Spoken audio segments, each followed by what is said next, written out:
sobre os movimentos acima da cabeça, são movimentos que exigem muita extensão, né? Tanto do complexo da coluna torácica como da coluna lombar e do quadril. Sim. E o ponto que é muito convergente para sobrecarga nessa região é a extensão da coluna com rotação. Então a gente está pensando no movimento do saque, no movimento do forehand. Então todos esses movimentos praticados de maneiras que não tem jeito de controlar com esse atleta profissional, né, a sobrecarga, porque ele precisa ter a alta performance. Se ele não treinar, ele não vai ter performance. Então ele precisa treinar. Então, se você fizer uma ressonância, Sérgio, 60% deles vai vir uma protrusão de disco. Assintomática. E aí, aquele médico que gosta de tratar laudo, ele vai pegar o laudo, vai ver a protrusão, dor na coluna. E às vezes não. E às vezes é muito mais ali do quadril, às vezes tem uma artrose do quadril, e mesmo ele performando bem, né, ainda mais com memória muscular, é algo que ele poderia estar ganhando uma cirurgia de coluna. Né? E tem que pensar assim, ó, em termos de biomecânica no nosso corpo. Toda vez que você vai fazer movimento com uma parte do corpo, você tem que ter estabilidade na outra. Então, vamos supor, se você vai andar, para você dar um passo com a perna direita, você tem que ter estabilidade na esquerda. Então, o que acontece com isso que você falou? Se você não tem estabilidade de um lado do quadril e tá rígido, a sobrecarga vai pro outro. É isso que acontece. E aí você começa a ter sobrecarga muscular, às vezes miofacial, e aí vem a dor.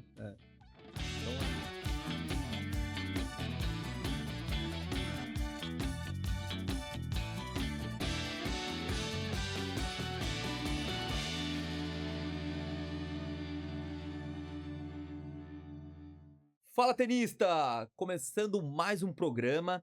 Esse programa que traz para você muita saúde, performance, bem-estar e, claro, os esportes de raquete.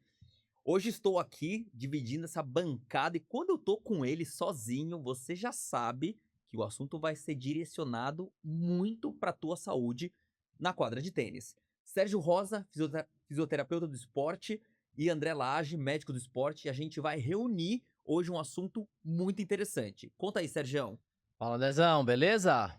Galera, vamos lá. Hoje o assunto é lombalgia, a famosa dor lombar, né? Lembrando que nosso grande atleta, João Fonseca, está passando por esse processo, né, de tratamento aí, tentando voltar. Na verdade, já até conseguiu voltar, mas ainda com um desempenho, né, aquém por todo esse processo que ele passou. E aí a gente recebeu algumas perguntas, né, algumas interações nas nossas redes sociais e a gente no dia a dia, né, André, no nosso consultório, a gente tem as perguntas dos nossos pacientes e atletas, né? E a primeira pergunta que eu quero fazer para você, meu amigo, é: tão jovem como o João, é normal ter dor lombar? Sérgio, cara, eu vou te falar que essa pergunta, eu acho que foi o grande movimento que teve com o João, né? Porque foi uma preocupação muito grande. Primeiro que quando a gente fala de coluna, todo mundo fica muito assustado, né?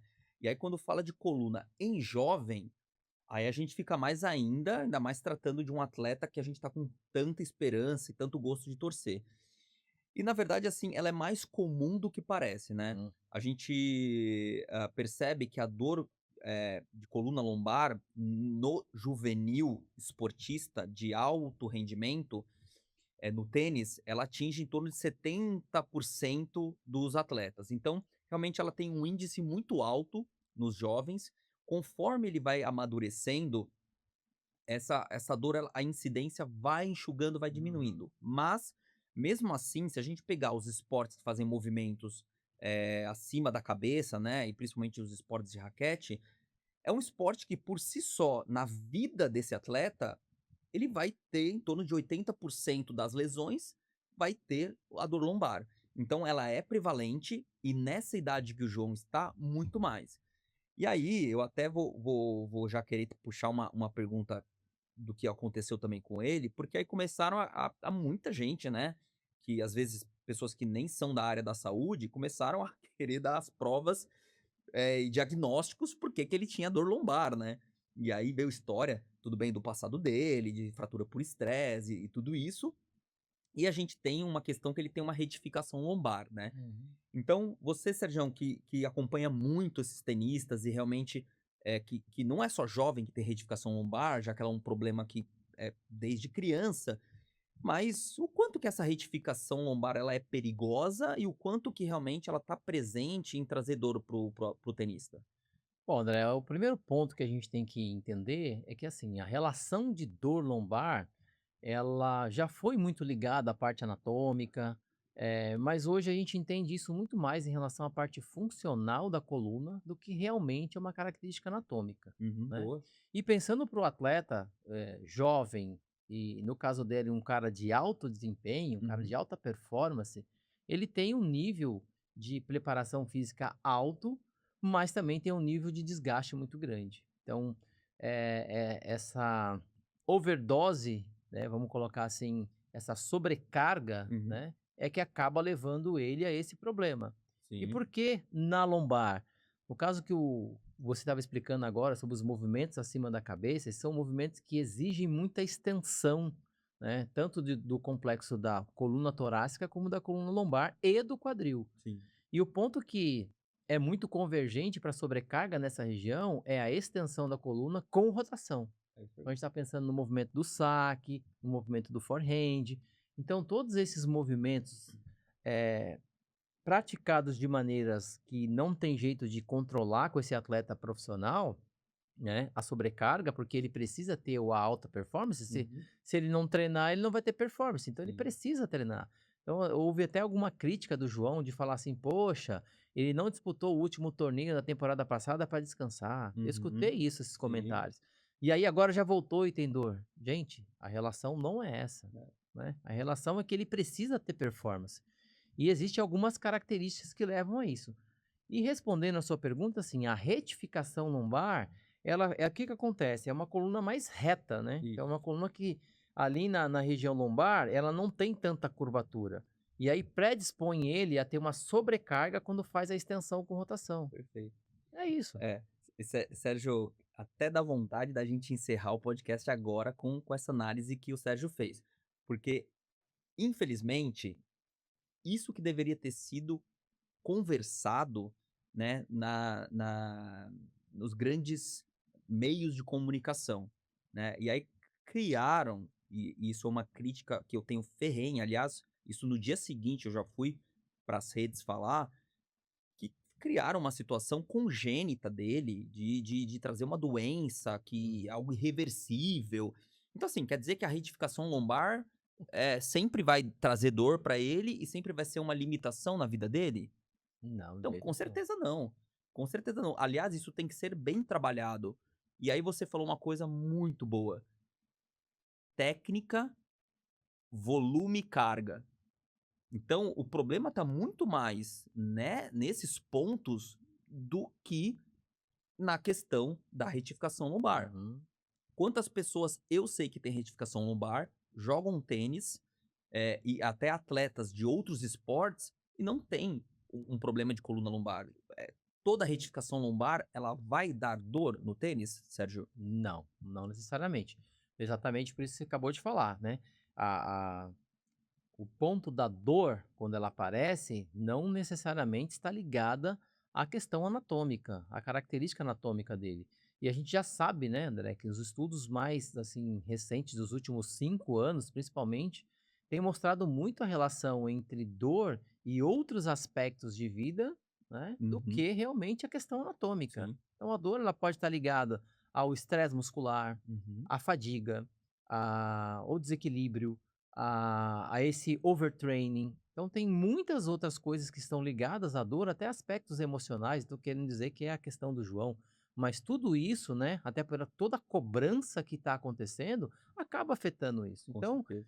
a gente tem que entender que ele é um atleta, é um jovem, é um ser humano, né? E por trás dele tem uma equipe gerindo a saúde dele, Sim, de profissionais muito é competentes, isso aí. que a gente tem que entender assim, se essa foi uma decisão tomada pela equipe, a gente tem é que respeitar, Sim. esperar o momento dele e ele vai com certeza melhorar disso e vai performar esse ano ainda. E também a gente sabe que não vai ser a primeira e última lesão que vai tirar ele de torneios, ainda mais que a gente sabe que o circuito é um circuito que é extremamente intenso, né, para o Uhum. tenista.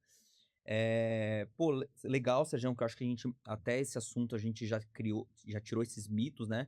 O que eu acho até importante, primeiro assim, para quem é atleta e não atleta, Primeiro achar que, eh, questões congênitas podem se tornar questões de limitação, né. Uhum. Porque às vezes fica na cabeça do atleta: "Ah, eu nasci com uma espinha bífida, eu nasci com um joelho mais valgo. Ah, então por isso que eu não performo bem. Ah, então por" tem tantas variações Uma e megapófise, por exemplo, eu já tive atletas de tênis com megapófise. sim, então, tem tantas variedades anatômicas, nosso corpo é cheio de variações, que não é isso que compromete, é muito mais o entorno que a gente tem que olhar e observar e tentar corrigir, né. Exato. E então, por exemplo, chegou o João, né, lá na Physiotraining, dor lombar, né. Sérgio, como que é a tua avaliação com esse paciente quando chega lá? Essa avaliação é bem completa e complexa. Ainda mais coluna, né. É. Eu acho que até, assim, antes de nós falarmos como a gente lida, eu acho importante a gente tentar entender o seguinte, quando a gente fala de lombalgia, existem várias classificações, André, Uhum, para lombalgia, né? Em relação ao tempo que ela aconteceu, se ela é uma lombalgia mais aguda, né, nas primeiras 6 semanas, sim, se ela é subaguda, entre 6 semanas e 12 semanas, ou se ela é acima das 12 semanas, ela é crônica, já crônica. né? E a gente sabe que existe uma prevalência maior de lombalgia em mulheres, tá? Por algumas características já descritas na literatura, principalmente questões hormonais, biopsicossociais, enfim. Mas é interessante que no esporte tênis, ela tem uma prevalência um pouquinho maior no homem Uhum, por questões da sobrecarga. E olha como isso tem a relação direta com o que a gente está falando do João, sim. né? E então, assim, entender esse complexo desse paciente nesse primeiro momento, esse contexto é muito importante, tá? Quando a gente lida com um atleta profissional é uma coisa, que a gente está falando aqui do João, que a gente está falando de carga, sobrecarga, tempo, performance. E quando a gente vem para o atleta amador, o contexto é outro, porque são pessoas que trabalham, treinam e jogam. Sim. Então eu tenho que entender muito desse contexto do dia a dia dele, que tem muito mais relação, muitas vezes, do que realmente o esporte. Então, a primeira coisa que eu acabo fazendo é tentar diferenciar se essa dor lombar tem uma relação mais direta com o dia a dia, contexto profissional e pessoal, ou se ela realmente tem uma relação com o esporte, ou o esporte é só um fator desencadeador dessa dor. Então, isso é muito importante para a gente conseguir. E nessa primeira entrevista, a gente já consegue, Ah, com umas perguntas já direcionadas, achar a fazer causa, isso. né, Sérgio. É isso aí. Exato. O segundo momento, André, é a gente entender qual é a causa, né? Que é a Uhum. segunda classificação dessa lombalgia. Qual que é a classificação? Em relação ao que acontece, o que está causando? É uma questão mais mecânica de movimento, biomecânica do esporte, ou ela tem uma relação mais inflamatória de tecido, né? Uhum. Se é de tecido, qual é o tecido? É um tecido mais muscular, que é mais miofacial, é neural. Então a gente faz alguns testes específicos para entender a relação dessa dor, tá? Na entrevista, a gente consegue também direcionar um pouco disso, porque as características da dor também podem inferir, se ela ser uma dor mais em queimação, dá um direcionamento para mais neural, se é uma dor mais pontual, enfacada, local, parece ela ser mais muscular, né, mais miofacial, e entender isso é muito importante para a gente. Então, e depois, por último, eu vou avaliar como é que está a capacidade física desse atleta. Então, essa dor tem uma relação direta com fraqueza muscular? Como é que está o controle? Limitações, né. Limitações? Como é que está o controle pélvico lombar Uhum. dele? Como é que está o controle de quadril? Como é que está a força do quadril? Músculos importantes ali, glúteo médio, glúteo máximo, o core, o abdômen inferior, ele consegue ativar essa musculatura? E aí, por último, eu vou entender funcionalmente nesse atleta o que está causando essa dor. É uma dor que é mais de origem de rigidez torácica, é uma dor de mais de origem de fraqueza de quadril, para chegar no final um diagnóstico e falar para esse atleta o que, que é que ele tem e o que precisa ser feito para resolver essa questão. E no Boa, seu isso dia a aí. dia, André, eu queria entender o seguinte de você. Uhum. A gente falou aí do João e eu trouxe para o atleta amador, né? É isso aí. Queria entender do seu dia a dia, André, Uhum. como é que você lida com esse atleta amador, tenista com dor lombar, e como é que é a sua avaliação em relação a isso, cara? A avaliação ela é bem parecida com a sua, né, a gente tem que estratificar realmente, eh, qual que é o tecido da dor lombar, né, se é um tecido muscular, é uma discopatia ou é uma questão realmente relacionada à mobilidade e à mecânica. Então, primeiro a gente vai entender qual que é o compartimento que eu vou atuar. Ah, tudo bem, tem uma contratura, que aí fala mais a favor de, por exemplo, as dores mais agudas, às vezes até subaguda, mas é algo novo, é algo recorrente, então já muda o aspecto que a gente vai atender. O tipo de dor, uma dor mais neuropática, então tem aquela questão do choque, da queimação, da radiação que sai da coluna, vai até a ponta do pé. Uhum. É algo que nem sempre está relacionado só ao esporte, então no dia a dia ele sente essa dor constantemente. Os fatores de melhora, os fatores de piora, hã, e tudo isso vai me motivando já a iniciar o tratamento ou continuar o meu diagnóstico, né. O exame clínico, ele é uma porta de entrada muito importante para mim, porque eu tiro vários diagnósticos diferenciais e principalmente quadril, né, a gente soube que, por exemplo, o Andy Murray ficou tratando durante algum tempo uma dor na coluna e o problema era o impacto femoroacetabular, e aí hoje inclusive tem prótese de quadril. Então eu recebo muito paciente dessa forma, que vem com diagnóstico de uma hérnia lombar, e se a gente for perceber, a faixa etária, assim, que mais passa comigo, 40 anos, 40 a mais, se você fizer uma ressonância, Sérgio, 60% deles vai vir uma protrusão de disco, assintomática. Uhum. E aí aquele médico que gosta de tratar laudo, ele vai pegar o laudo, vai ver a protrusão, dor na coluna. E às Uhum. vezes não. E às vezes é muito mais ali do quadril, às vezes tem uma artrose do quadril, e mesmo ele performando bem, né, ainda mais com memória muscular, é algo que ele poderia estar ganhando uma cirurgia de coluna, De coluna. né. Então essa parte do exame clínico para mim é muito importante. A partir daí, Sérgio, assim, poucos casos eu vou para ressonância. Tá? Então eu consigo só com essa avaliação inicial já saber qual o tratamento eu vou dirigir, sem dúvida nenhuma eu vou te encher o saco, e vou te ligar: "Sergião, tô te mandando uma coluna aí", e principalmente porque a ressonância ela vai servir para mim quando eu vejo que o quadro ou não está compatível com o meu exame e a história, ou quando de fato ele tem um déficit neurológico importante, motor, sensitivo, ou uma dor totalmente incapacitante. Aí eu falo: "Opa, preciso afastar alguma hernia extrusa ou algo pior que Uhum. está acontecendo aí na coluna dele". A gente tem os red flags, né, que são Uhum. aqueles sinais e sintomas que realmente fala para doenças mais malignas, câncer, e problemas, mais graves, como a síndrome da cauda equina, mas, afastado isso, 80% dos casos vão melhorar com uma bela reabilitação física e motora e uma melhor técnica no esporte, no caso que é o tênis que a gente tá falando. E André, o que eu observo muito no meu dia a dia, cara, é como, né, você falou desse modelo antigo, né? Vou colocar como antigo, acho que eu posso falar assim, porque tenho 22 anos de estrada, eu peguei toda essa evolução, tanto da fisioterapia como da medicina, e essa mudança de paradigma, de visão nossa, né? Que antigamente olhava e tinha que achar ali o ponto anatômico para justificar a dor, Uhum. né? E a gente vem evoluindo ao longo do tempo, os estudos mostram pra gente que tem pessoas, que é o que você falou, né, que tem uma hérnia e não tem dor, Sim, e tem pessoas que têm dor e não tem uma hérnia. é isso aí. Então, isso tem mostrado muito pra gente ao longo do tempo, essa evolução importante nossa desse diagnóstico diferencial, dessa avaliação clínica, de ser mais investigativo em relação ao contexto desse paciente, né, Sim, do dia a dia, do volume de treino, do volume de jogos, enfim. Entender isso hoje é muito mais importante do que só se basear no exame, né. né. O exame ele é só um diferencial para realmente matar um diagnóstico ou É. não, né. E é até importante a gente falar pro nosso ouvinte, né, nosso paciente, que a a ressonância, ela é menos importante do que o início do tratamento, porque às vezes o nosso paciente, ele não quer tratar, mesmo a gente já dando o caminho, a orientação, tudo certo. "Ah, doutor, mas vou fazer a ressonância primeiro". Aí a gente Uhum. perde 2 semanas para convênio liberar, fazer o exame, ficar pronto Uhum. todas as imagens e perdemos tempo. E aí muitas vezes ele quer manter o tênis, aquela dor que tá nota Aham. 4 vira uma nota 8.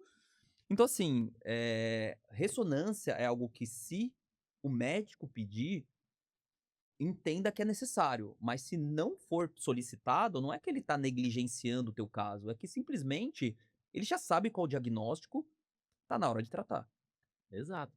E nós da fisioterapia que recebemos muitas vezes o paciente no primeiro contato, ele procura a gente antes de procurar o médico, tem que ter mais, assim, um profissional da fisioterapia tem que ter esse nível de consciência e ter essa capacidade de explicar isso para o paciente e mostrar, porque às vezes só explicar também não funciona, a É. gente tem que mostrar.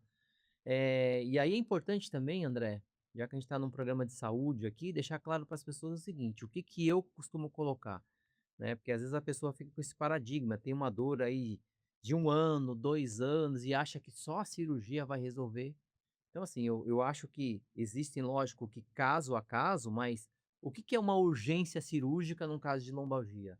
Perda de força progressiva. Uhum. É isso aí. Falo isso para as pessoas, cara, não se preocupe, se está instalado aí, Uhum. está estável, não se preocupe que não é uma emergência. Você pode até evoluir para uma cirurgia, Sim. mas tem muita coisa para a gente fazer antes. Uh. Cirurgia é o último do último do último É. da última solução, né. E é importante a gente deixar isso claro. E nós, como profissionais de saúde, temos essa, responsabilidade, Sim. né. Eu Perfeito. ensino isso para os profissionais que estão comigo e falo isso para todos os pacientes, porque às vezes tem pessoas que já vêm com esse paradigma. É. E se você colocar isso na sua cabeça com uma dor lombar, nada vai resolver. Que aí é o próximo passo que eu queria te perguntar. Uhum. Como que você vê hoje nos seus pacientes essa questão mais biopsicossocial, essas questões de medo, né, de colocar esse paradigma cirúrgico na cabeça?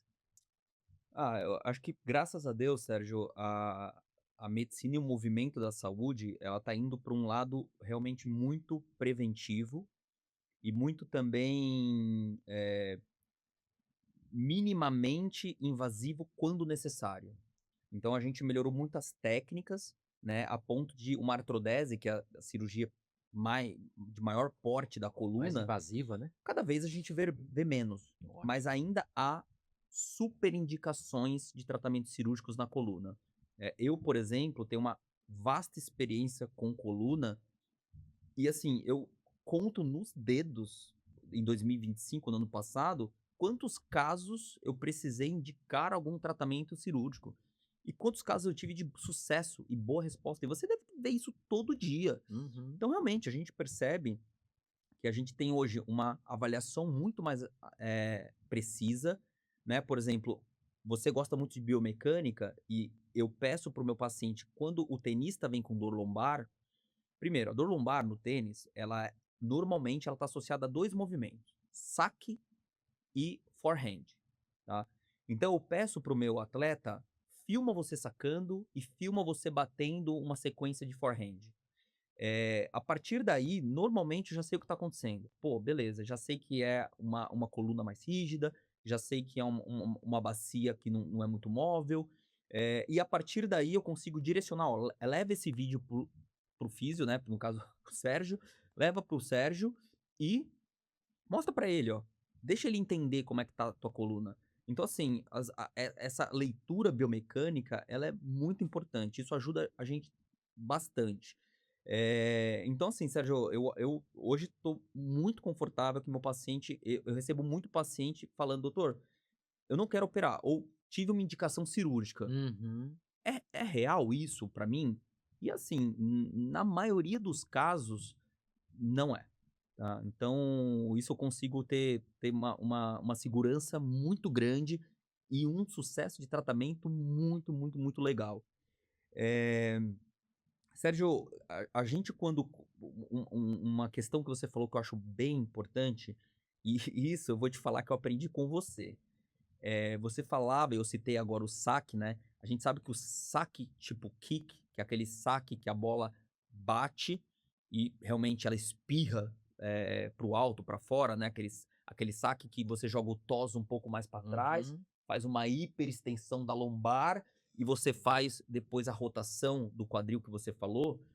É um saque que começa desde o pé, né, isso a gente conversou já bastante, do pé sai essa energia que chega até o levantar a bola para fazer toda essa mecânica rotacional multiplanar, é um movimento multiplanar, né. Uhum. E uma coisa que você falava pra mim, e depois eu comecei a ler, eu comecei a falar: "Cara, Sérgio também matou o ponto certo". Rigidez torácica. Fala um pouquinho da rigidez torácica, que você tem muito um trabalho muito bom nisso, e uma percepção muito boa nisso, o quanto que isso melhora no saque do tenista. Então, a gente tem que pensar o seguinte, né? O saque, como o André falou, é um movimento que começa lá no pé e ele é um movimento ascendente, né? A força começa de baixo para cima e ela termina no movimento do braço. Só que para você conseguir fazer esse alcance, você precisa ter mobilidade. E na torácica, o que acontece muito com as pessoas, tá? Agora eu vou falar um pouco do meu público. Eu trabalho com um público que as pessoas ficam muito tempo sentadas. Então, quem fica muito tempo sentado acaba que, de uma certa forma, jogando muita carga para a região torácica. E é uma Uhum. região que fica muito rígida. E para fazer esse movimento, você precisa ter a mobilidade de Ente extensão, que é o que Uhum. a torácica faz, e de rotação. É. Às vezes o cara até tem extensão, tem cara que, pô, tem uma Sim, postura legal, que a extensão dele é mas bacana, joga na lombar. mas não É. tem a rotação. Aí ele faz o quê? Joga toda a sobrecarga na lombar. Que é um pouco disso que eu falei da que eu faço na avaliação, essa diferenciação, ela é muito importante e grande parte dos pacientes que eu atendo, principalmente pacientes que têm essa dor inespecífica na coluna, que é uma dor mais mecânica, está ligado à região torácica. Boa. Então ela é muito importante para a gente avaliar e tratar. É. Um outro ponto também que eu percebo e eu vejo isso nos meus pacientes, inclusive eu fui procurar isso e de fato é compatível, é que eu achava muito que a questão da lombar ela estava muito relacionada à parte de ombro, né.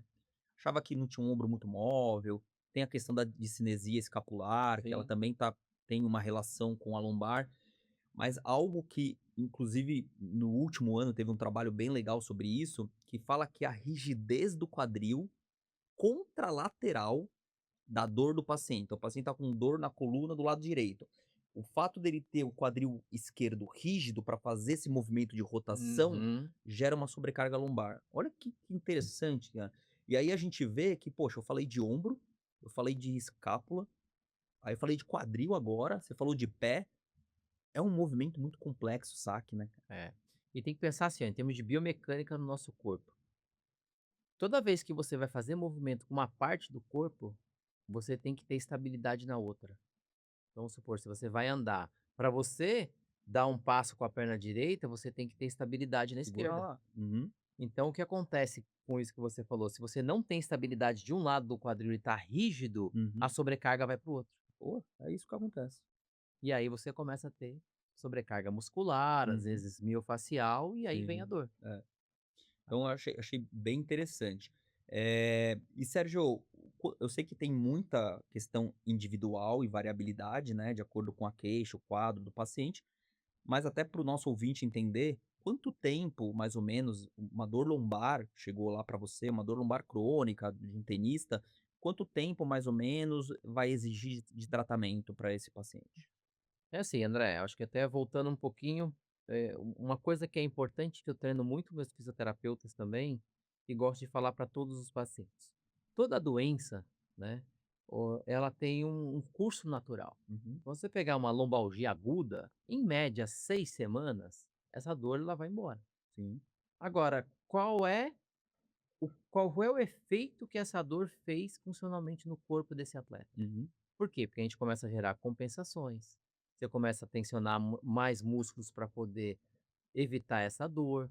Então, o nosso corpo, ele é um corpo inteligente, né? Então, à medida que você tem um problema, ele vai solicitando outras partes para compensar isso. sim. Então, esse é o primeiro ponto. O segundo ponto é entender qual é a causa. Para eu te responder Uhum, exatamente essa pergunta, qual é a causa? É uma lombalgia inespecífica? É uma lombalgia de causa mecânica?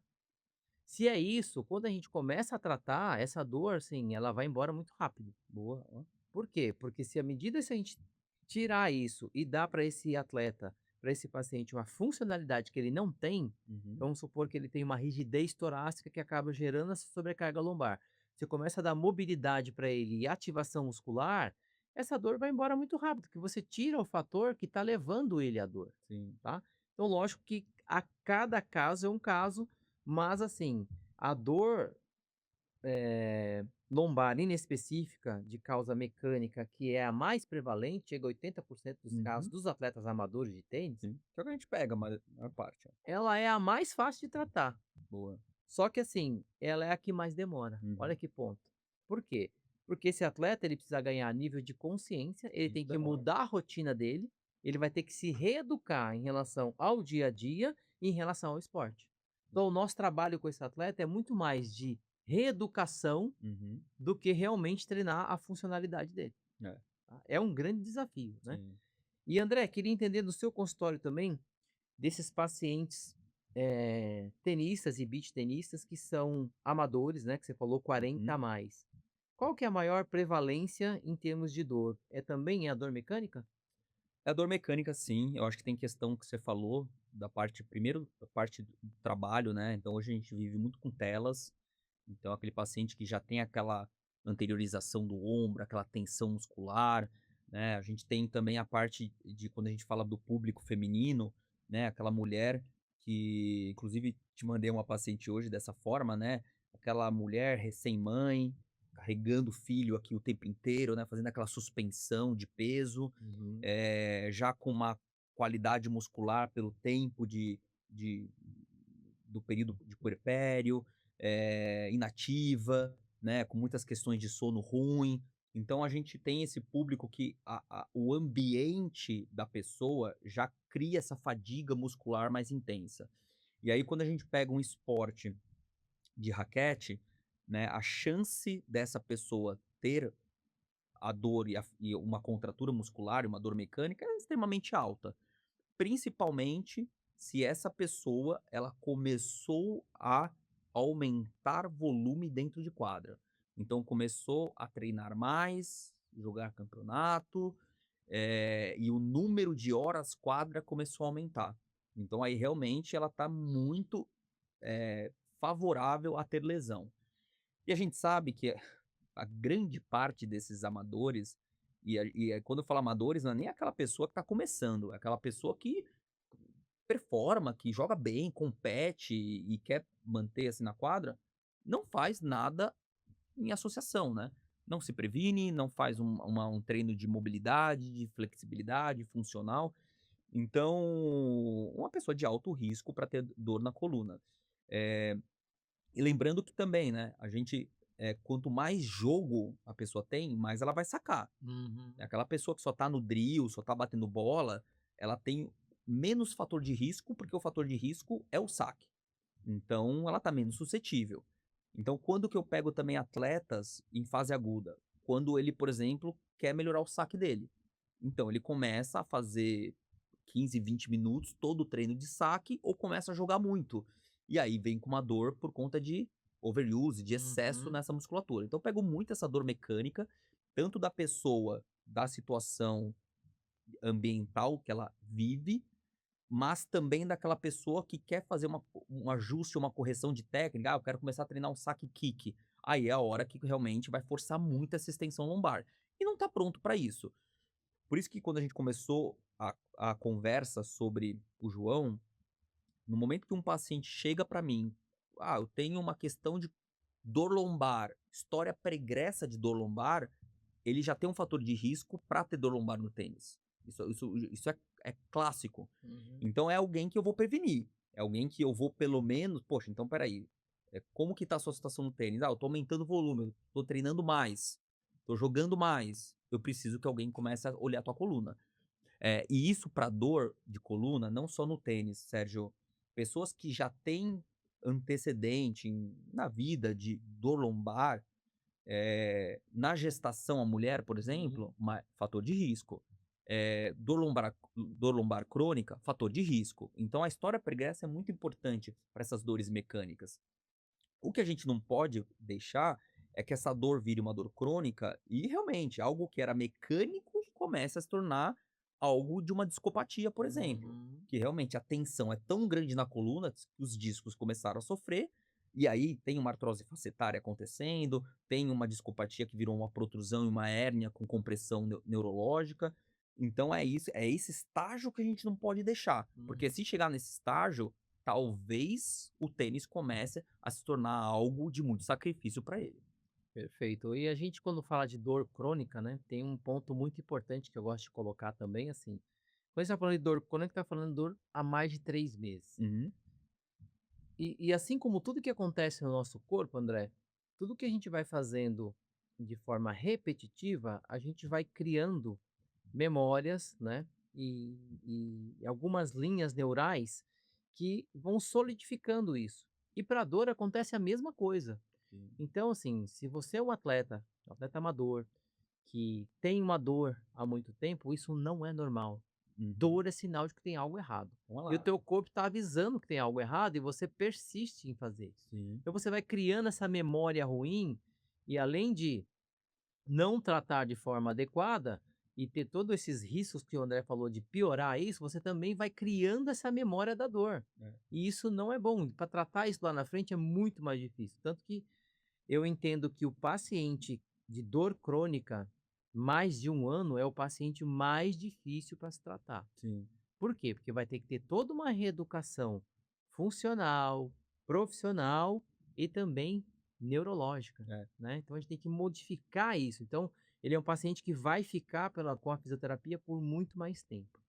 E você colocou num ponto que eu acho que é crucial para a gente, André, que assim, por mais que a gente tenha descrito muito bem todos os fatores de risco, quando a gente fala do atleta amador, para mim, o principal fator de risco é a má preparação esportiva, que é o que você falou aí. O cara Uhum. faz, ele quer performance, ele quer jogar melhor, ele exige dele um desempenho melhor, mas não se preocupa com a preparação. É. Então a gente está falando aí de treino de força, de treino funcional, de mobilidade, de recover, né, que é a recuperação, a qualidade do sono. Então tudo isso tem a ver com uma preparação esportiva muito melhor para ele conseguir realmente ter o desempenho, Sim. né? E É. quando ele faz isso, ele, além de não ter dor de prevenção, ele vai ter uma performance muito melhor. Muito melhor. Concorda? É. E desses fatores de risco, a gente vê que a gente já trouxe aqui tornozelo, a gente já trouxe aqui joelho, e agora a gente falando de coluna, né? E a gente vê que sempre um fator de risco que está presente em tudo que é dor no tênis, IMC alto, né? A gente vê. E aí a gente vê que a carga de peso no saque, ela corresponde a 6 vezes o peso da pessoa, o movimento de carga que ela faz. Uhum. Aí você imagina, né, a pessoa, poxa, tem 90, 100 quilos, o quanto que ela provoca de carga, de força nesse movimento do saque. E por isso que não só também a questão dessa intensidade, mas a questão que a gente sabe que a pessoa obesa, ela é mais inflamada, então tá mais suscetível Propensa. a ter dor crônica, e a questão também de mobilidade, né. Normalmente a pessoa obesa, ela tem uma mobilidade menor. Menor. Então, são 3 fatores já que, poxa, o André, poxa, gosta de tratar lesão, mas ele vai olhar teu peso, vai fazer bioimpedância e vai querer que você comece a emagrecer por causa disso, né. Uhum. Não é porque eu tenho uma questão de, né, não tenho nada contra gordofobia, nada disso, pelo contrário, eu acho que a gente tem que, como profissional de saúde, a gente tem que sempre priorizar o que é melhor na saúde. E a gente vê que IMC alta é mais um fator de risco para mais uma patologia, ainda mais para o nosso público querido que é o tenista. Eh, Sérgio, dentro da fisioterapia, eu vejo um erro muito comum, né, que a frustração do paciente com a fisioterapia em relação a: "Pô, doutor, eu fiz 1 mês de fisioterapia, pô, não serve para nada e tal. Pô, não posso fazer pilates, não posso fazer, academia, não posso fazer outra coisa para ir para coluna". Eh Existe mesmo essa conversa? Você acha que é um erro técnico da fisioterapia? Você acha que é algo que para o paciente não se encaixou e pode ser uma outra modalidade que faça sentido? É o tempo, né, 1 mês de físio, como que foi essa físio, 1 vez por semana, tal, né? Onde que tá esse erro do paciente? Porque eu, para tentar tirar essa crença dele, cara, é difícil. Ainda bem que eu tenho você que eu falo: "Meu, vai nele e a coisa vai mudar". Mas, poxa, é uma situação que traz desconforto, né, de falar: "Poxa, cara, mas não o caminho é esse, né". Eu tenho que construir uma narrativa de novo, né. Sim, esse é um desafio pra gente. É a mesma coisa quando o cara chega e fala assim: "Olha, passei no médico e falou que é cirúrgico", né. Então, assim, são os desafios. Do meu ponto de vista, André, lógico que existem profissionais e profissionais, e vão ter profissionais bons e ruins em todas as áreas, né. Posso falar do meu trabalho. eu entendo que independente da fase que esse paciente está, em um mês a gente tem que deixar ele diferente. Uhum. Não vou Boa. falar que a gente consegue Curar. sanar o problema, Uhum. resolver, porque Tá, muitas vezes está ligado a outros fatores. tá, legal. E na verdade eu trabalho com uma máxima Uhum. e ensino também isso muito para o meu time. O meu paciente, ele sempre tem que sair diferente a cada sessão, Concordo. mesmo que seja pior. Uhum. O que que eu falo para ele? Se ele sair pior, você já sabe o que não fazer, Sim. né. Mas a ideia é que ele saia melhor a cada sessão. Por quê? Porque o nosso trabalho não é só tratar aquela questão do paciente. Eu vou tratar aquela questão, eu vou orientar esse paciente, eu vou reeducar esse paciente. Uhum. Então eu tenho um trabalho que ele vai muito além só de colocar a mão. Ele tem que sair de lá mais consciente do que ele tem, ele tem que sair de lá mais consciente do que ele precisa fazer, qual é o caminho a seguir, começo, meio e fim, porque isso também é importante em caso de dor lombar. O cara já chega com esse monte de estigma, né? Já procurou lá no Google, o familiar já falou, cara, isso não resolve. Uhum. E a família inteira tem isso, já ouvi isso muitas vezes. "Ah, Sim. minha família inteira tem dor nas costas". Cara, e eu não vou É ter? igual colesterol, né. A família inteira Exatamente. tem colesterol alto. Então, são paradigmas que a gente, nós como profissionais da fisioterapia que estamos com esse paciente aí pelo menos 2 vezes na semana, a gente tem que quebrar nesse primeiro momento. Uhum. Então o nosso papel de educador, ele é fundamental. Então esse Concordo. cara tem que sair da sessão e falar assim: "Cara, espera aí, talvez a minha dor não tenha melhorado muito, mas eu já sei o que que fazer. Eu Sim. sei que eu tenho que mudar minha posição na cadeira, eu tenho que levantar a cada 1 hora, porque ele pediu para mim, pra eu sair dessa inércia da posição sentado. Eu Boa. tenho que fazer os exercícios que ele passou para mim de manhã e à noite, que eu não consigo fazer durante o dia. Eu tenho que começar a fortalecer". Então, o nível de consciência dele já é outro. É, acho legal isso. Então, em um mês, esse atleta ele já está diferente, Né. né. E eu acho que um outro ponto importante também nesse começo de tratamento, de trabalho, é falar com ele sobre o esporte. O quanto que ele pode fazer de esporte, Uhum. porque a gente não gosta de tirar o atleta do esporte, Sim. mas achar essa dosagem de esporte, que é exatamente igual a dosagem de remédio, né, a droga, É. depende da dosagem, pode ser bom ou pode ser ruim. Então, para a gente também é muito importante nesse momento achar isso junto com o nosso paciente, para até dar estímulo para ele, né? O É. cara fala, poxa, eu vou ter que parar a minha vida? Não, Não.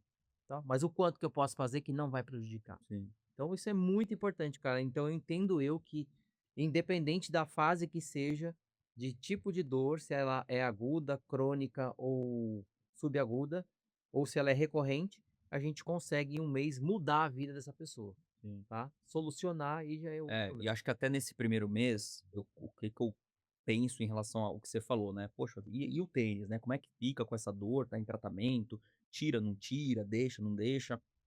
Eu acho que tudo varia conforme o nível de intensidade de dor e resposta do tratamento inicial, mas aí a gente tem que ter uma visão de quem vive e respira o tênis e tem muita experiência com o paciente, né, como eu e você.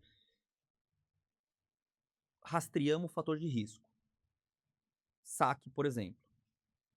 Vamos tirar o saque. Perfeito. Vai manter jogo de quadra, tira jogo competitivo, mas vai poder jogar seu tênis sem sacar, né. Eu, por exemplo, tive uma lesão recente na região do tríceps e estava muito relacionada ao meu saque. Eu tirei o saque, fiquei lá um mês sem sacar, já falei: "Ó, não vou jogar, vou ficar sem saque", e beleza. Porque eu sabia que era o movimento que Uhum. deflagrava a minha dor. Então não ia ficar insistindo. Então essa é a primeira coisa, poxa, o movimento do tênis, qual que é o de fator de risco? Vamos tirar. E aí fazer as correções mecânicas, Uhum. né, então a gente pode deixar ele ainda em quadra. Quando a gente está falando de dor aguda mecânica, e a gente precisa mexer em volume, a gente tem que diminuir em torno de 30% do volume dele e testar. Pô, vamos ver como é que ele fica essas 2 semanas diminuindo esses 30%. Ah, legal, ficou bem, nada disso. E o saque também tem uma coisa interessante, porque o saque tem muita gente que acha que eu não consigo regular a intensidade. Sergião, é igual um chute. Uhum. Você vai dar um chute, você pode dar um chute fraco, médio e uma bicuda, um chute forte. O Exato. saque é a mesma coisa. Eu posso fazer um saque leve, sem muita hiperextensão lombar, eu posso fazer um saque mais moderado, ou posso fazer um saque totalmente com Potente. alta intensidade potente.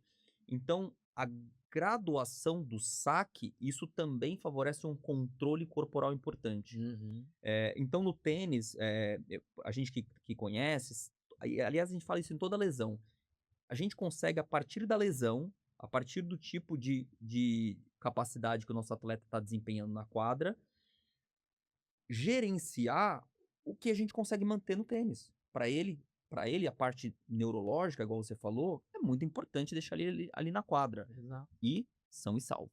Exatamente. E o que eu falo para os meus atletas é: vamos achar a dosagem.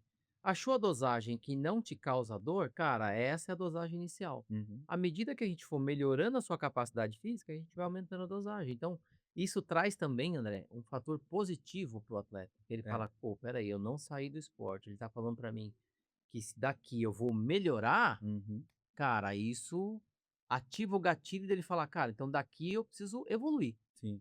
Né, mas só que a gente vai evoluir junto Junto. com controle, É. que é importante a gente administrar isso, porque tem atleta que não entende, né. É. Você fala: "Pô, pode aumentar um pouquinho", o cara joga 3 horas na semana seguinte. É isso aí. Então a gente tem também que administrar isso e funciona super bem, É. tá.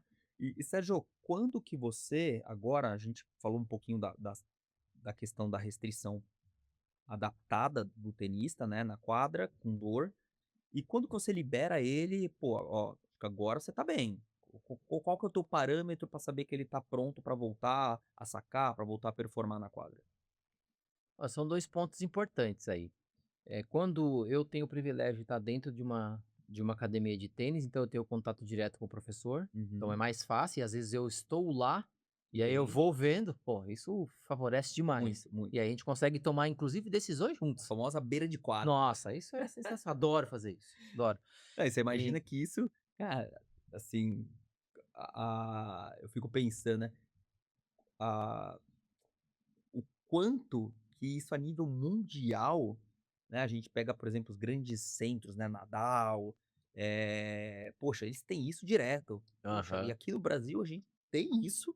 Então, assim, pô, o tenista que quer se cuidar, performar, é só procurar quem tem essa visão, né. Nossa, exatamente. que Isso funciona fantástico. muito porque, assim, por mais que a gente está falando de profissionais da fisioterapia que sabem, conhecem biomecânica, que Uhum. conhecem o movimento do esporte, nada melhor do que o professor que está lá. Que inclusive está com esse aluno há muito tempo, né. E às vezes ele indica pra gente: "Precisa tratar assim, assim, Sim. assado". Então quando a gente volta e conversa com ele, cara, assim, é muito rico a conversa, e para o atleta é de muita confiança, porque o cara olha e fala: "Pô, são 2 profissionais cuidando de mim". É. Então isso funciona muito bem, tá. Mas voltando à sua pergunta, assim, se eu não tenho esse contato, o primeiro é o relato, tá. Uhum. "Pô, você começou a sacar, como é que foi?", tá. Se eu não consigo falar com o professor: "Pô, eu saquei, Sérgio, e não tenho mais dor". Cara, evoluiu da aula, conseguiu fazer um joguinho durante no finalzinho de aula? Pô, você fez toda a aula, conseguiu fazer um joguinho, pô, jogou bem? Então é daqui que a gente vai evoluir. Uhum. Então você vai começar a jogar um pouco mais até a gente conseguir evoluir. E eu gosto de fazer esse acompanhamento, tá? Pelo menos uma vez por semana com o meu atleta, para que ele consiga realmente ter confiança e falar: pô, agora eu consigo jogar e meu problema está sanado. Show. Tá? E isso não significa que ele está de alta da fisioterapia. É isso aí. Tá? A gente gosta de seguir até realmente estar e a gente só evoluir para performance, É, porque ele tem muito que ser trabalhado, né? normalmente também, Sérgio, acho que nem ele vai querer sair, né, porque ele vê o quanto que a prevenção é importante, o quanto Exato. isso até tá melhorando o tênis dele, e aquele saque que ele queria fazer, pô, agora eu tô conseguindo fazer sem dor. Então, pô, sinal que tudo que eu fiz na fisioterapia com o Sérgio, realmente tive um ganho, né, melhorei. E aí, com a nossa evolução nos últimos tempos, André, eu gosto muito de trabalhar com performance.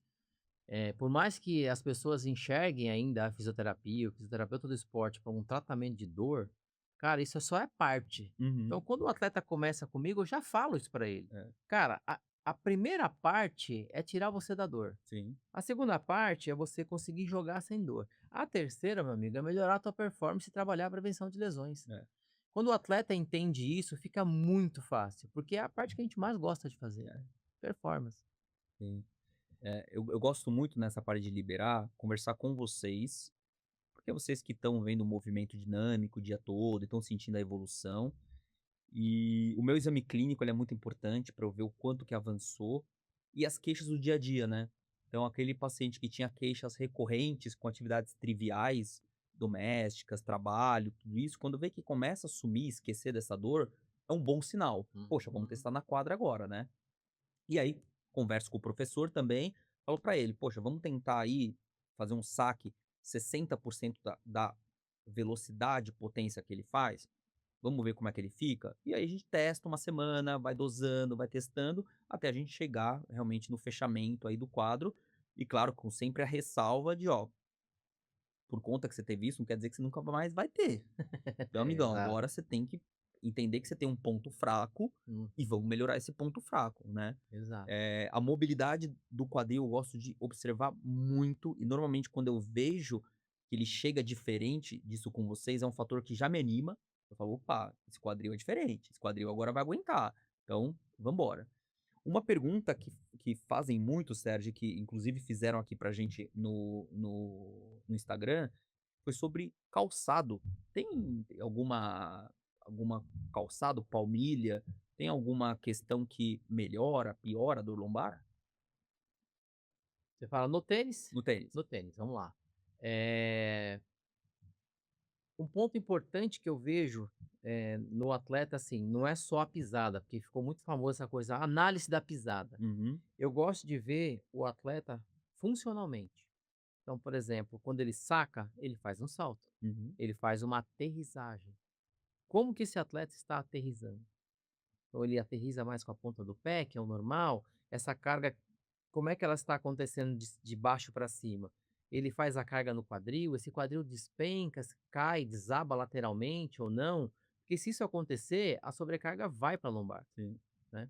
Então eu penso assim, pensar em palmilhas, né, em palmilhas funcionais, é a mesma coisa da cirurgia, é o último do último do último. Uhum. Depois que eu trabalhei toda a Tudo funcionalidade dele, não melhorou? não melhorou, por exemplo, tem um glúteo médio que já está forte, está ativo, nos testes clínicos ele está muito bem, mas aí quando ele vai para o saco, ele continua fazendo, melhorou a consciência corporal, melhorou a força, fiz tudo, mobilidade, e aí realmente não consegui, aí a gente pensa em palmilha, tá. Pô.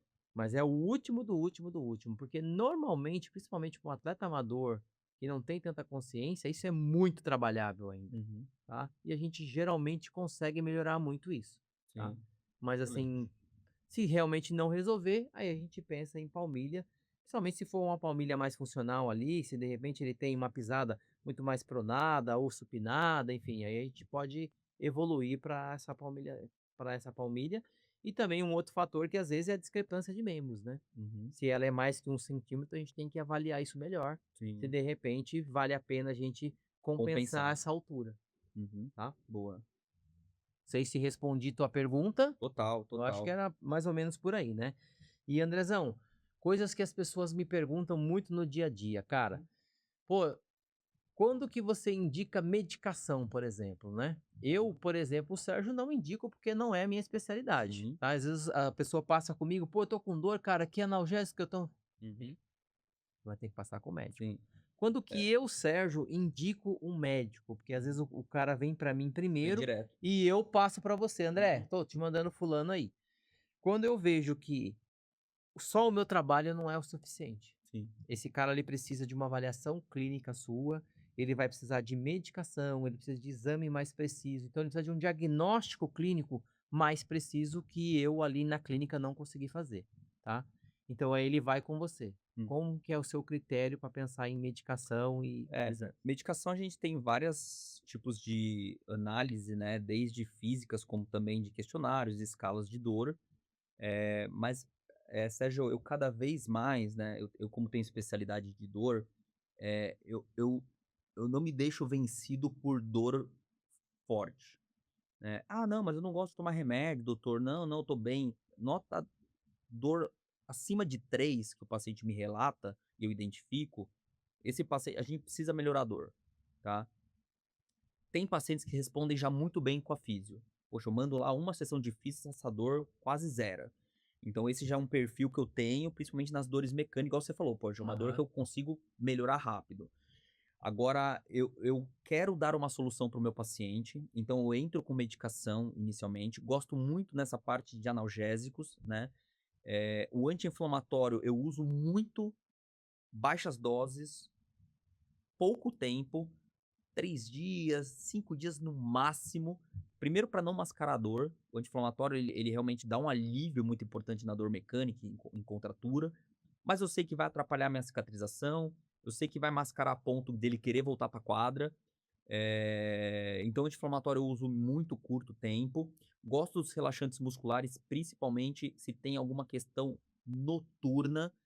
Poxa, a dor fica mais intensa no fim da tarde, aquele paciente que eu sei que já vem com uma musculatura sempre fadigada pelo trabalho, tá tendo algum distúrbio de sono, então a gente entra com os relaxantes musculares que também ajudam a induzir esse sono e ter um descanso e realmente fazer aquela parte noturna de recuperação. E aí os opioides eu vou entrar sim, realmente já quando a dor tá um pouco mais alta, e lembrando que o opioide hoje tem um controle muito maior depois da crise nos Estados Unidos, então assim, realmente opioide assim já entra como uma exceção, e quando a dor vira neuropática, aí a gente tem as medicações que vão tratar esse tipo de dor, porque até então a gente tá falando de dor nociceptiva, né, Uhum. que é aquela dor mais mecânica, física. Agora dor de nervo, neurológico, aí a gente já entra com outras medicações que realmente vão ajudar, principalmente atuando em outros tipos de receptores de dor, e vai contribuir muito para aliviar. Então medicação, assim, eu não economizo, sei a hora certa de usar e o tempo certo de usar e desmamar. Então essa é a minha lógica. Boa. Agora, paciente que chega com nota 8, acima de 8, dor intensa, limitante, você vê que ele funcionalmente não tá bem. Esse, às vezes, eu gosto de intervir. Eu já faço um bloqueio nele. Se eu vejo que tem uma questão de artrose facetária, né? Ele tem muita dor à rotação, o tênis está relacionado a isso, é uma dor no meu exame clínico. Eu sei que tem ali em facetas, eu gosto de fazer já uma infiltração ali na parte das facetas, que evolui muito bem. Pontos gatilhos funciona muito bem também, quando eu vejo que tem uma área de contratura, para tentar dessensibilizar essa região. Então, assim, eu não gosto que o meu paciente ele saia com a mesma. Igual você falou, poxa, não quero que meu paciente saia do jeito que entrou. Eu Uhum. quero que ele saia diferente. E eu sou muito ativo e muito efetivo para isso. Então, eu quero que pelo menos o meu paciente chegue em casa já mais confortável, já mais animado, e vou te facilitar a vida, porque ele vai chegar lá com uma nota 5, vai desempenhar Uhum. uma fisioterapia muito melhor. Então, até sei que a consequência dessa minha analgesia, ela vai ter uma importância aí para você. Não, show de bola, cara. E assim, né, que as pessoas têm que entender? A dor, ela só é um aviso que tem algo errado. E principalmente em questões de dor lombar, a gente tem que tratar a causa, Uhum. né? Por mais que você faça essa intervenção e ela ajuda muito, Sim, poxa, às vezes o cara tá com dor 8, passou com você, cara, voltei com dor 2. Pô, isso é ótimo. sim. Isso é ótimo porque o cara fala: "Ah, tá quase terminando a minha dor". Não, mas isso é só parte do processo. É, A gente vai tratar a causa, meu amigo. é. Então, é um paciente que vai ficar com a gente na fisioterapia por um tempo médio aí, pelo menos uns 3 meses, Sim, né, para tratar realmente toda essa causa e depois fazer o retorno ao esporte, que é essa fase 2 que a gente tem que é. trabalhar muito bem. Mas isso é importante, Sérgio, porque eu sempre, principalmente o paciente tenista, né, o atleta, e até de outras modalidades, eu falo pra ele, isso que a gente tá fazendo é algo assim, pra te dar conforto, melhor qualidade de vida. Agora, tem que fazer a base do tratamento. Então, você vai ter que reabilitar, "Ah, mas a minha dor melhorou tanto, doutor, com esse bloqueio que você fez, fiquei tão bem e tal". Vai voltar. Esse Exato. bloqueio, essa analgesia, momentaneamente, vai durar 2, 3 semanas, às vezes 1 mês. E mais, eu sei que você vai voltar pra quadra. Você não vai me enganar, você Exato. vai voltar pra quadra, você tá animado que a dor melhorou, e vai voltar essa dor piora. Então, assim, tem que fazer parte desse plano, desse tratamento, e aí por isso que a gente conversa junto, né. "Pô, e aí, Aham. ela foi aí? Ele foi aí? Pô, ele deu uma sumida, faz tempo que ele não vem aqui e tal". Então tudo isso é algo que a gente vai construindo junto, né. É, e você sabe, você tá falando aí, André, tô lembrando dos eventos que eu faço, cara. Uhum. E tem aquele atleta que passa com a gente, aí a gente identifica isso e fala: "Cara, olha, você precisa ir lá na clínica, precisa tratar isso aí, A tem gente como fica tratar". preocupado, né. A gente fica preocupado e muitas vezes o cara olha e fala assim: "Pô, o cara tá querendo vender o serviço ali e tal". Aí ele volta no outro evento, do Mesmo mesmo jeito. jeito. Aí ele volta no outro evento e fala: "Cara, tive uma crise, meu, que Aham. me afastou da quadra". Então, pessoal, se vocês estão assistindo e nos ouvindo aqui, a nossa ideia é que todo mundo tenha qualidade de vida, qualidade de saúde, gestão da saúde e bem-estar. E o esporte, é o que eu falo para esses atletas, o esporte ele tem que fazer bem para você. É, Você tem que terminar um jogo de tênis e falar: "Cara, que jogo". é. Não fique com a mão nas costas e falar: "Poxa, amanhã eu não consigo nem trabalhar". Então isso não é qualidade, Não é, né, André? não é, não Então e a gente está aqui para isso, né, para é. trabalhar e proporcionar essa qualidade de saúde para as pessoas. É, é. Você observa isso também nos seus pacientes, Ah, essa rotineira? frequente, Sérgio. Ainda mais acho que a dor lombar também, eu acho que ela tem uma questão que as pessoas negligenciam um pouco, né. Então acho que é aquela coisa: "Ah não, uma dor, vai passar, vou tomar aqui uma bomba de anti-inflamatória, toma um corticoide forte também", e é aquilo, né, alivia momentaneamente, mas vai voltar. Então assim, eu tenho muito isso e eu compartilho da tua dor, porque assim, é aquele: "Pô, que pena, né, que pena que ele não continuou comigo, que pena que ele não tá insistindo na minha preocupação", Exato. né, porque parece que eu tô mais preocupado que ele. Pô, tô preocupado. Então, e esses casos, aí você contou um ponto importante. Esses casos, às vezes, eu até peço uma ressonância pra mostrar pra ele que ele tem problema, pra ele acreditar. "Cara, minha Aham, coluna tem tudo isso aqui, ó, essa redação tem na minha coluna". Falei: "Eu falei, eu aham. falei, vamos levar a sério agora?". Então eu tenho isso frequentemente. Sergião, acho que a gente, pra finalizar, eu queria que você apontasse, né, por exemplo, a pessoa que gosta, que não tem dor, que ela tá bem, mas ela ficou preocupada com o nosso programa. Quais são os grupos musculares que você aconselha ela a trabalhar, a melhorar, a treinar? A gente tem que pensar assim, né, se você está pensando em alguns movimentos do tênis, principalmente o saque, e a gente falou que o saque, o movimento ele começa de baixo para cima, então você tem que pensar em ter pernas, né, membros inferiores fortes, ágeis e potentes, porque o tênis exige isso, né? Deslocamentos laterais, força de aceleração, força de propulsão para você conseguir sacar.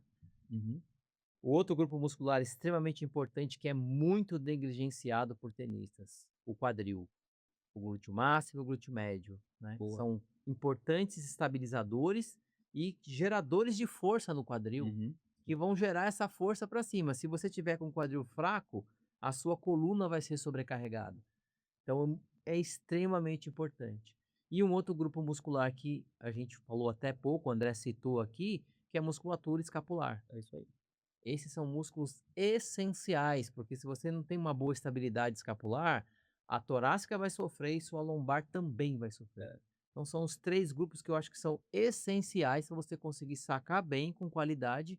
E lógico, né, a gente está falando de força, mas também pensar muito na mobilidade aí pélvica, de uhum. quadril e torácica, e nessa força excêntrica que tem o controle também do saque, quando você saca e aterriza no movimento. É, esse controle neuromuscular, eu carimbo embaixo que o Sérgio falou, tudo que ele falou foi perfeito, é o que a gente tem na literatura, que está no livro. E ressalto mais uma coisa, o core que muitas pessoas acham: "Ah não, é só trabalhar o core que melhora a coluna". Lembrando que o tênis, o nosso core não pode ser rígido. Não adianta você ficar fazendo prancha abdominal, que, não é esse trabalho de core que a gente precisa de um core mais móvel, mais flexível, forte. É diferente de um core rígido. Então, e lembrando que algumas pessoas, inclusive Sérgio, esquecem que o glúteo não faz parte do core.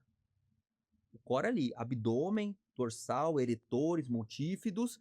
A gente tem a questão do diafragma, que é o teto, e o assoalho pélvico, mas o glúteo está embaixo. Uhum. Então a pessoa às vezes fica pensando muito em core e deixa o glúteo fraco lá e esquece o glúteo. E pelo contrário, o glúteo vem como a escápula trazendo todo esse movimento. Então acho que, poxa, foi show essa análise final aí que você fez, Sérgio. Eh, Pra gente encerrar, né, esse assunto de coluna, acho que a gente foi, poxa, super vasto aqui em todo o conhecimento. Uma mensagem final aí pro teu paciente, pro nosso ouvinte, pro nosso público. Bom, é o seguinte, se você é um atleta amador de tênis e quer ter performance, tem que se preocupar com a sua preparação física e esportiva.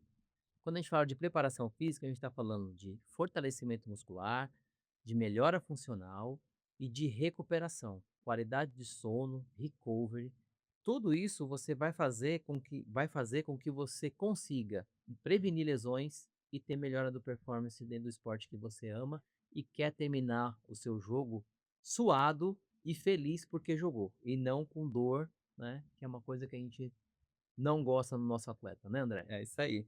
Eu falo, Sergião, que a coluna ela é como se fosse o mastro de um veleiro, né? O problema não é o vento que pode quebrar esse mastro. O problema é a estrutura do barco, né? Então, Exato, se a gente não trabalhar essa estrutura do barco, não tem jeito. Nosso veleiro não vai chegar no destino final. exato. Então, eu espero que a gente tenha ajudado aí muitos atletas. Espero que muitos dos nossos tenistas cuidem mais da coluna, façam esse saque kick legal, com essa mobilidade boa. E eu e Sergião estamos aí também para tirar mais dúvidas e trazer aqui mais conhecimento da ciência da saúde do esporte no tênis. Legal. E se você gostou desse episódio aqui, cara, clica no sininho para você receber os avisos aqui, curte e deixa sua pergunta aqui embaixo, porque isso nos ajuda a fazer um programa melhor para você. Boa. Beleza? Fechou, Valeu? Sergião? Valeu, galera. Até a próxima, hein?